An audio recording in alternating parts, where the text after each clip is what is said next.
Assalamualaikum warahmatullahi wabarakatuh. Perkenalkan, kami dari kelompok 2. Di sini kami akan membawakan materi tentang forecasting budget. Perkenalkan, nama saya Amanda Pandini. Di sini saya akan menjelaskan tujuan pembelajaran kita. Yang pertama adalah menjelaskan forecasting budget, yaitu memahami definisi dan komponen utama dari anggaran penaksiran. Kemudian yang kedua ada menjelaskan operating budget, yaitu tentang mempelajari anggaran yang berkaitan dengan kegiatan operasional perusahaan. Yang ketiga adalah menjelaskan financial budget, yaitu memahami anggaran yang berfokus pada posisi perusahaan. Perkenalkan, saya Octavia Ramadana. Saya akan menjelaskan tentang pengertian forecasting budget. Budgeting adalah perencanaan perusahaan selama satu periode yang terdiri atas program kegiatan yang diukur dengan satuan moneter.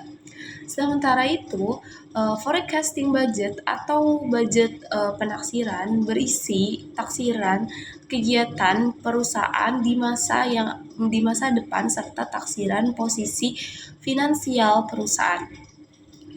Lalu ada anggaran terbagi menjadi operating budget dan financial budget, yang jika dipadukan akan menjadi master budget.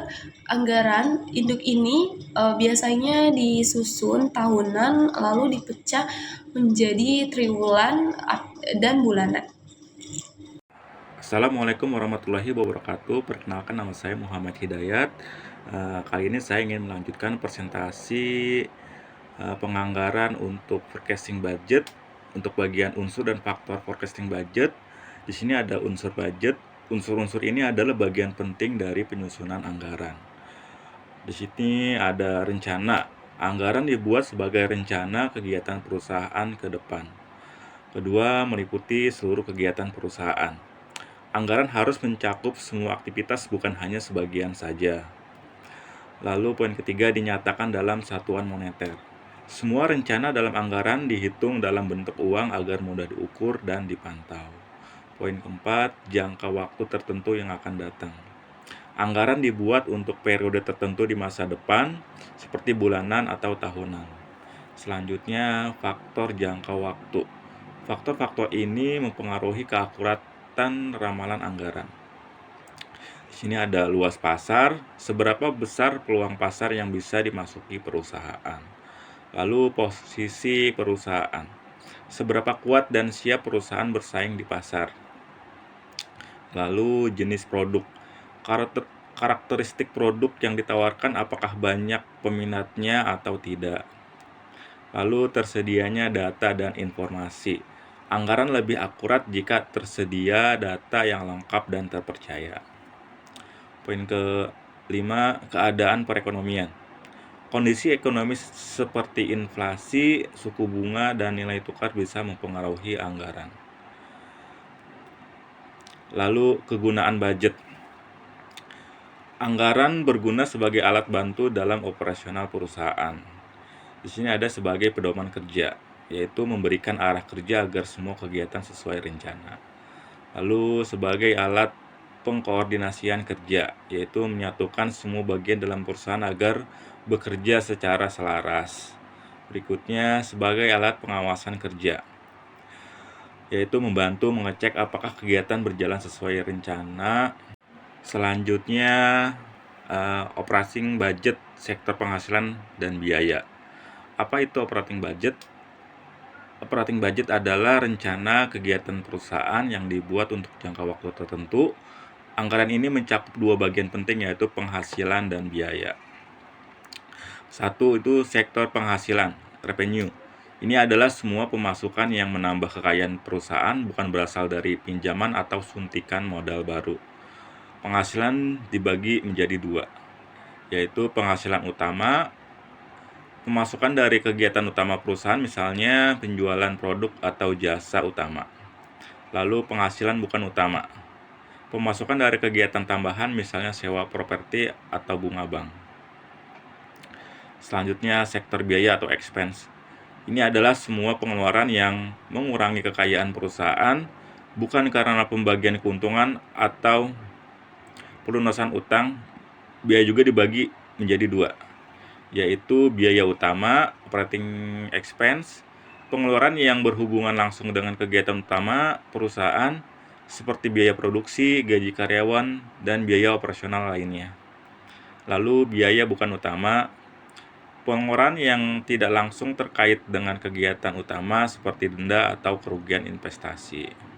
Lalu ada jenis dan tahapan penyusunan operating budget. Yang pertama, ada Master Income Statement Budget. Budget tentang penghasilan dan biaya perusahaan berisikan taksiran secara garis besar, global, dan kurang terperinci. Lalu ada yang kedua, Income Statement Supporting Budget.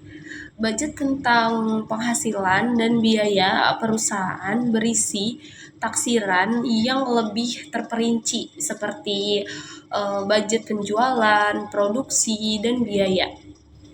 Lalu ada tahapan penyusunan operating budget dapat mengikuti dua alternatif. Yang pertama, besarnya penjualan ditentukan oleh besarnya produksi. Lalu yang kedua, besarnya produksi ditentukan oleh besarnya penjualan. Baik, sekian. Terima kasih. Mari kita lanjutkan ke materi selanjutnya, yaitu tentang finansial budget dan hubungannya. Finansial budget merencanakan posisi finansial perusahaan di masa depan berdasarkan kelengkapan isinya. Nah, si finansial budget ini dia bisa dibedakan menjadi dua, yaitu master balance sheet budget.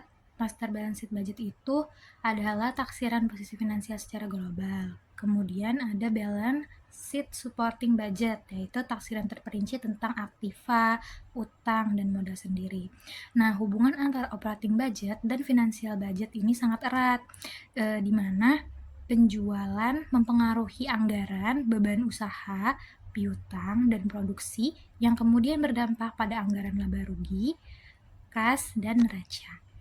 Contohnya di sini, Perkenalkan, saya kita Sally punya beberapa Margareta. region yang Saya bisa akan kita pilih menjelaskan untuk metode didistribusikan. ramalan jualan Setelah kuantitatif. dipilih, maka Ramalan selanjutnya jualan kita adalah klik proses distribute. memperkirakan Nantinya, produk yang akan secara dijual di otomatis masa sistem depan. akan memindahkan case Berdasarkan tersebut data ke region yang histori dipilih, dan yang potensi. tentunya case tersebut akan masuk ke Yang antrian pertama dari ada metode agen yang pendapatan berasal dari tenaga region penjualan, tersebut. yang mengandalkan pertimbangan dan keahlian tenaga penjualan.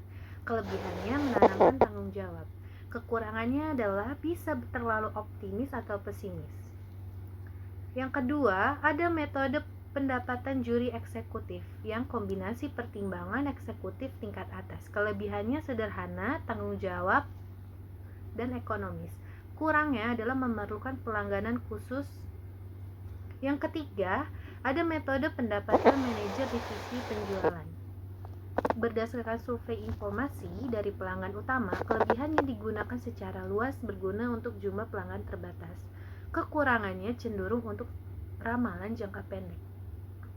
Yang terakhir, ada metode pendapatan pakar atau survei konsumen, mengandalkan ahli atas survei sampel konsumen. Kelebihannya mudah dilakukan. Perkenalkan, nama saya Rangga Ramdhani dengan NIM 231011201646. Kali ini saya akan menjelaskan tentang metode ramalan jualan, kuantitatif, dan kesimpulan. Metode kuantitatif meliputi analisis lini produk, mempertimbangkan keputusan jalur produk baru, lama, dan campuran.